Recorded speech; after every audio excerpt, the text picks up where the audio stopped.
welcome back to episode 10 of the podcast. Cannot believe we've done 10 episodes. In this week's show, we talk about wardrobe dilemmas and an epic spring clear out we've had this weekend. We dedicate the rest of the episode to our absolute new inspiration, Michelle Obama. We are beyond obsessed with her.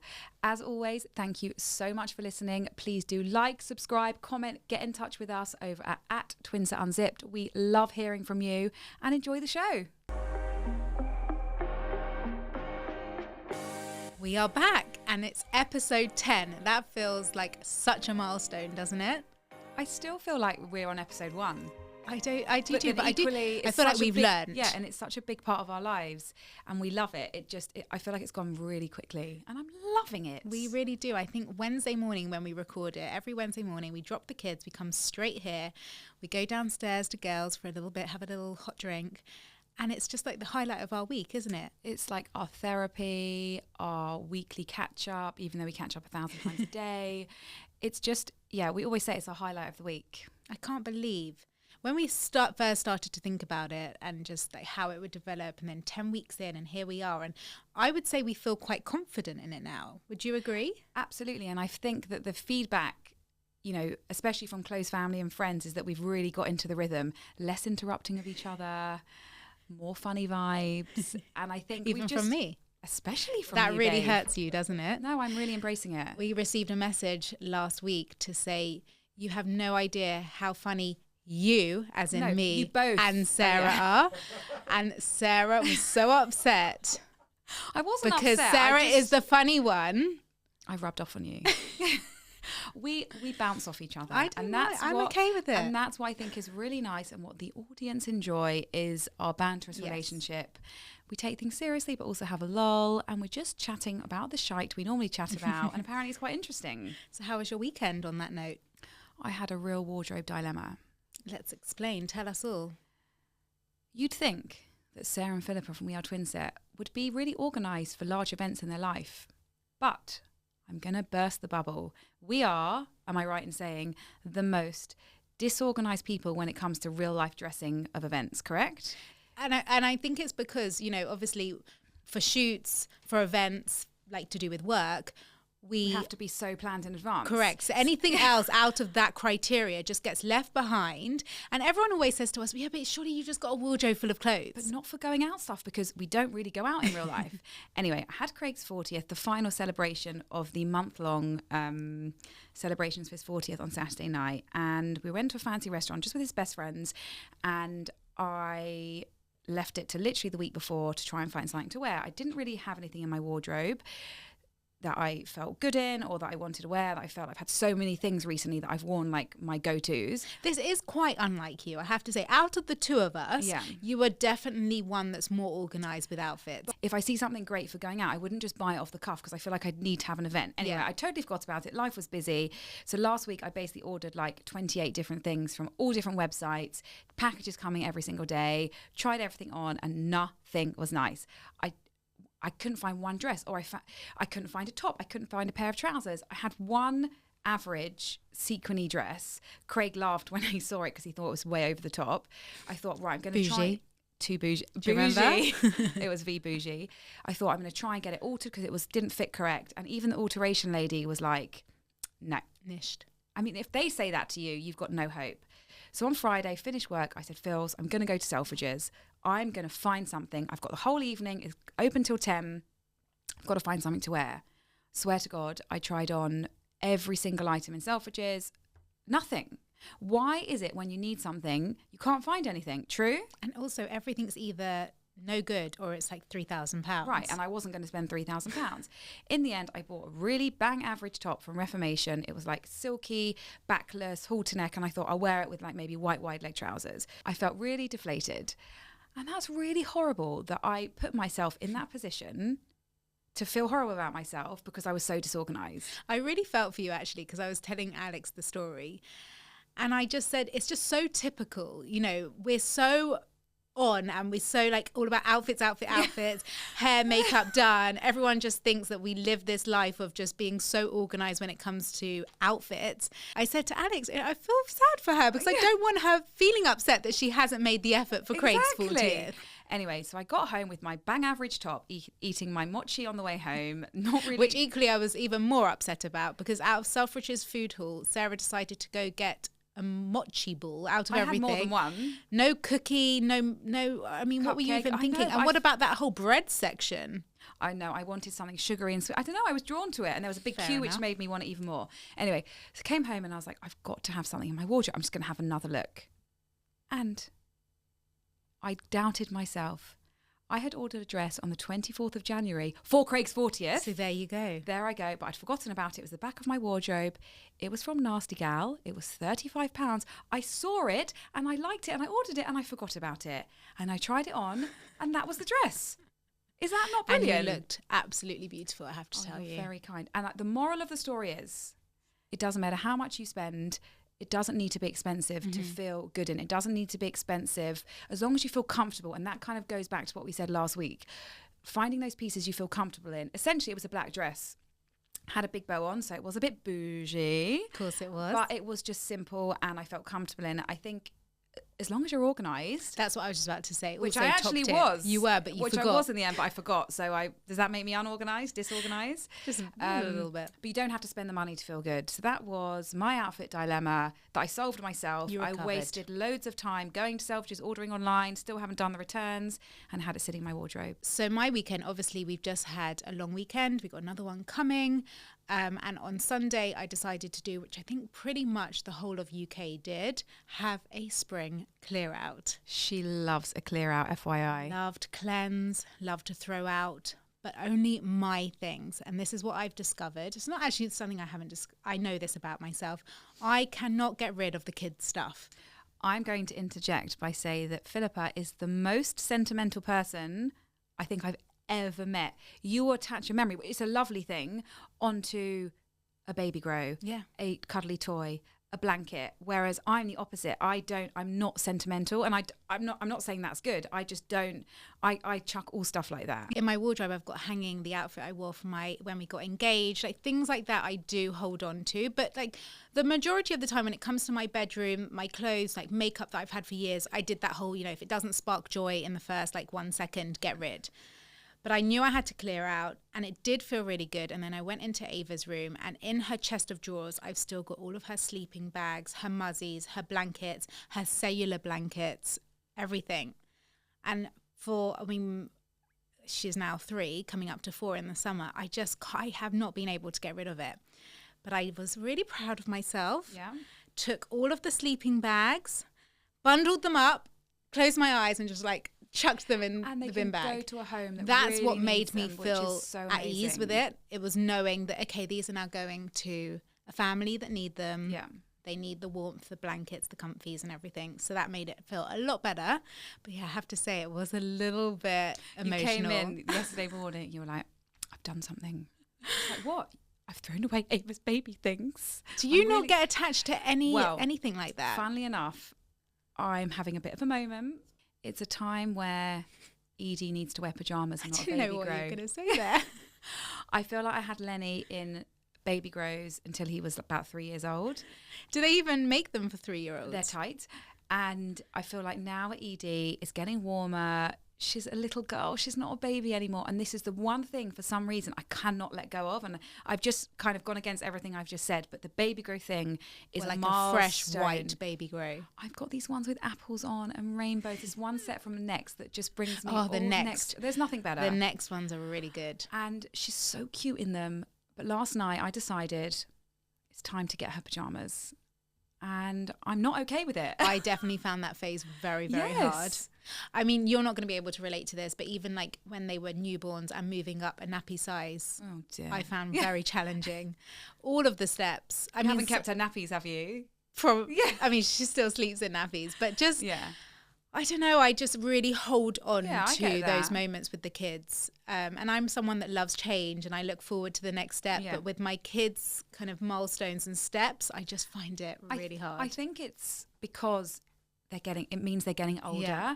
And I'm still calling Edie a baby when she's not a baby anymore. I mean, she'll always be my baby, but I think it it hits home Yes. as they go through the next phases of life. And also we're becoming older. Yeah. And it just, those special young years are really amazing. And also with Alfie, like, as I know, as he gets older, it gets better and it gets, you Different. know, it's different. So I know how great it is, but you just, I don't know, clinging on to those little moments. So if Did you anyone keep else, one? of course, Okay, and like checking. definitely kept a few of her favorite like newborn outfits that I love. Yeah. That please God, one day her daughter, if she had one, would wear, and like her first shoes, like things like that. I mean, I did have to put in a box and just keep forever. Even I've got those. Yeah, thank God for that. Yeah. You're not completely heartless. Okay, so moving on to something that has really blown our minds. On the weekend, I watched a program which I have to add is so unlike me to find a documentary, a program that Sarah hasn't watched. I'm usually always the one that messages her, tell me what to watch tonight, or she'll come in the office and say, you've got to watch this. But I found this documentary. Epic. And I don't know if it's new, old, but I think it must be fairly new Yeah. because my mum also recently just watched it. And it was the Michelle Obama and Oprah interview. And let me tell you, it's an hour and a half of utter inspiration. Michelle Obama, her the way she speaks is like liquid gold. She is just I mean, how did we not appreciate? I think we did appreciate So her. I But actually I've always loved her. You know, I've got like a few quotes I'm going to share that I've loved. But for some reason, I feel like she's been off radar for a bit. I don't know why. Like, I feel like we've spoken about her like in the office and prior years, but I don't know. Like, I've listened to her podcast. We haven't really discussed her recently. And Phil's told me about it yesterday. And last night, the second I came home, I watched that. The kids went down. I watched a documentary. I actually feel like a different person today. Everything she said, which we're going to kind of dissect in a bit more detail, blew my mind. The way she speaks, the turn of phrase she uses, their relationship as well was so incredible and just utterly inspiring. And they were just, however powerful they are, they were so relaxed And so and real. natural and real. And I think that's what was just so incredible to watch them. It's an hour and a half. And usually with programs, I either fall asleep or I'm bored. I just could not get enough. I wanted it to continue. I literally have got notes in my phone of everything they said. So the interview is to promote Michelle Obama's new book, The Light We Carry. This is obviously no ad, but we just feel very passionate about it. Sarah and I had a meeting in Selfridges yesterday and off we trotted downstairs to buy this book immediately. I've said Sarah can read it first because she's a quicker reader than me. Thank you. But I feel like we just need to highlight every single section. So we thought today we would just kind of tap into those key moments from the interview that really hit home for us. So obviously it's called The Light We Carry, and it's about sparking your own light, carrying your own light. Your light, your power, your force is not dependent on other people. It's not dependent on how they see you, what they think of you, how they view you. You know, if you're happy and content in yourself, it shouldn't matter what anyone else thinks. Nobody can make you feel bad about yourself if you feel good about yourself. And I found that so eye-opening that they would put themselves out there and almost share like really personal things, how they carry their own light and their tools that they use. And another thing that just talking about Oprah and Michelle, their friendship and the championing of each other, that stood out to me as something so incredibly powerful. And yeah, we were just inspired throughout the whole thing. And she learnt how to carry her own light through her dad. And the way she speaks about her relationship with her dad and her parents and her upbringing and how, you know, having that solid, grounded family unit at home basically made her who she is today. And yeah, I mean, it's definitely something that I think everyone needs to work on. And I don't think you can go every day shining your own light. So I definitely think it's a constant thing that we all need to remember to reinforce the whole time. But it's so true, because how many times have you gone out for dinner with a friend maybe and they've had a really hard day at work, or they've left the house and they've had an argument with their husband, or it was a nightmare bedtime and their energy is just off. And that can, I find I'm not very good with distancing people's like emotions and not letting it disturb mine. Do you understand? Yeah. So I think what's so amazing about basically the tools that she says is your own happiness is only down to you. So it's I guess I mean, a little bit of what we spoke about last week in terms of surrounding yourself with positivity the whole time. You know, it's not always easy because everyone has their own shit going on. Yeah. But as long as you shine your own light, and I guess a little bit cliche, but it's having those. What does that mean to bring your own light? Is it just, okay, well, I like how I've done my hair. What makes you tick? And I think, as we've said before, it's as you get older, it's being sure of who you are and yourself. Yes. What makes you happy? What makes Philippa happy might not make Sarah happy, and vice versa. You know, what fills your cup? What brings you joy? What are your non-negotiables in the day? It's kind of everything we've spoken about in all the episodes. But what kind of makes you tick and be the best version of yourself? And that's different for everyone. And it doesn't need to follow the norm. It doesn't need to be what society tells you is to make you feel good. Yeah. And I think especially as you get older, you really learn about what works for you and own it. And ultimately, you are in control of what that is that brings you joy. No one else can do it for you. And that takes time to learn. Yeah. I think it's a lot of trial and error. How many things have we tried? Getting up early, not getting up early, cutting out coffee, drinking coffee. You know, it's a process. Yes. You know, we're constantly learning every day. We're constantly evolving. And I particularly, and I think speak on behalf of you, I feel so inspired. And I think as well, there was quite a few moments on the show that really stood out for us, that kind of the takeaways that we wrote down that we, you know, also wanted to discuss today. At the back of the book, she says, we become bolder in brightness. I love that. If you know your light, you know yourself. You know your own story in an honest way. In my experience, this is the type of self-knowledge that builds confidence, which in turn breeds calmness and an ability to maintain perspective, which leads finally to being able to connect meaningfully with others. Spot on, Michelle Obama. There was another moment in the interview that I absolutely loved, and it was when Oprah and Obama said something that really resonated with me, and they kept repeating it, and it was, listen, ladies, listen to this. You can have it all, but not at the same time. Say it again. That's what they said. You can have it all, but not at the same time. Yeah. Love it. Love it. How many times have we said to each other, we're either smashing it at work and completely failing at motherhood, or you're the best wife, but you're the worst friend.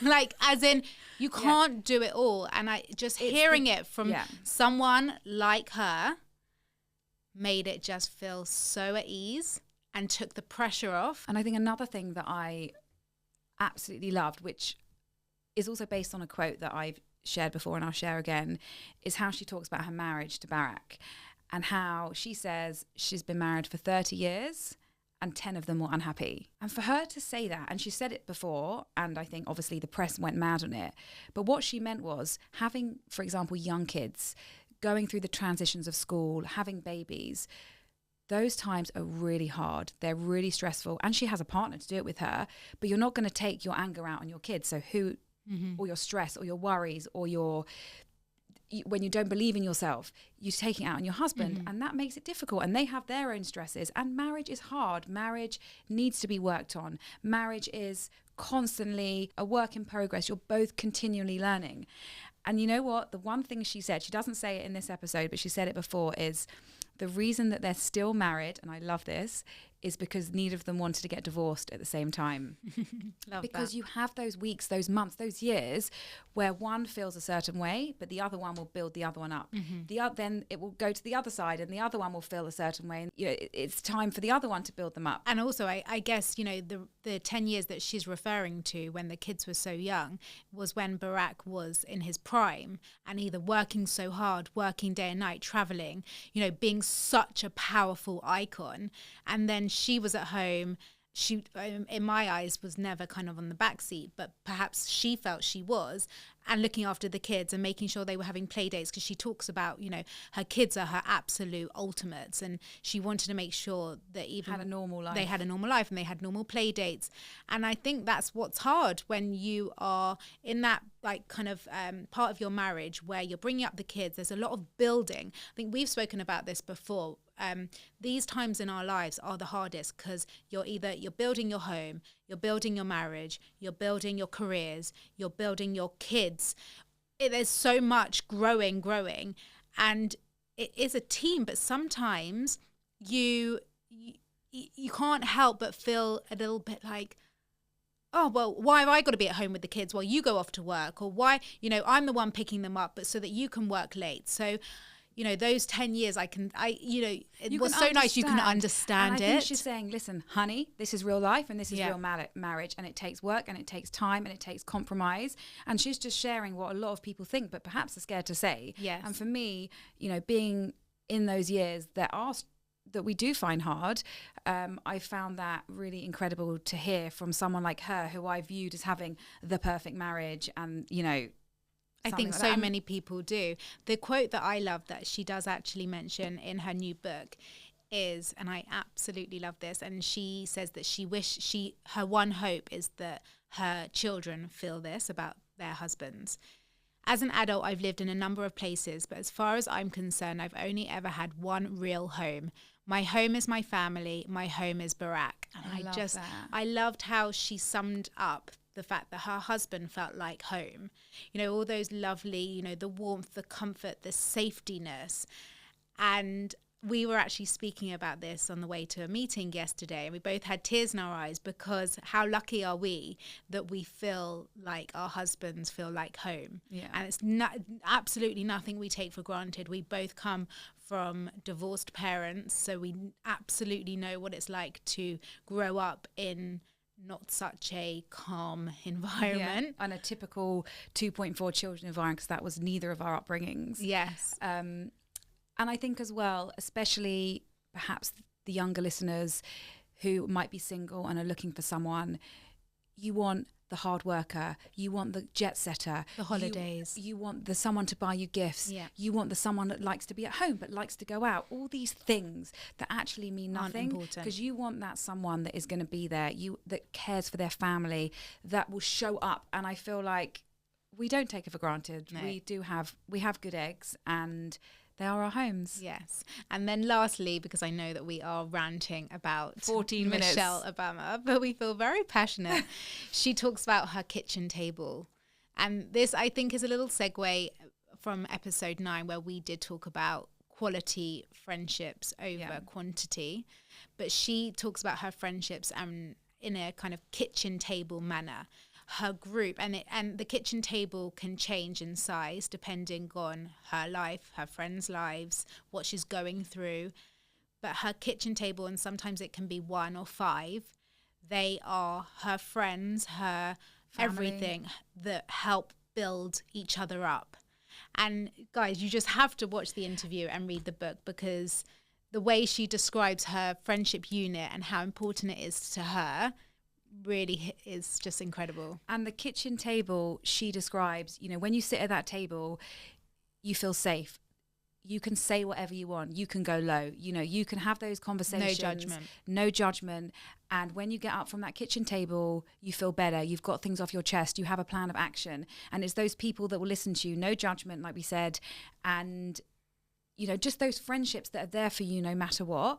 And I think hearing that again from her, and how she tells you how she met some of the school mums, or the people, her best friend from school, her college roommate. It's amazing that she's managed, especially in who she is, to keep those friendships, which says a lot about her and also what those people mean to her. And they're all very different. They all bring something very different to the table.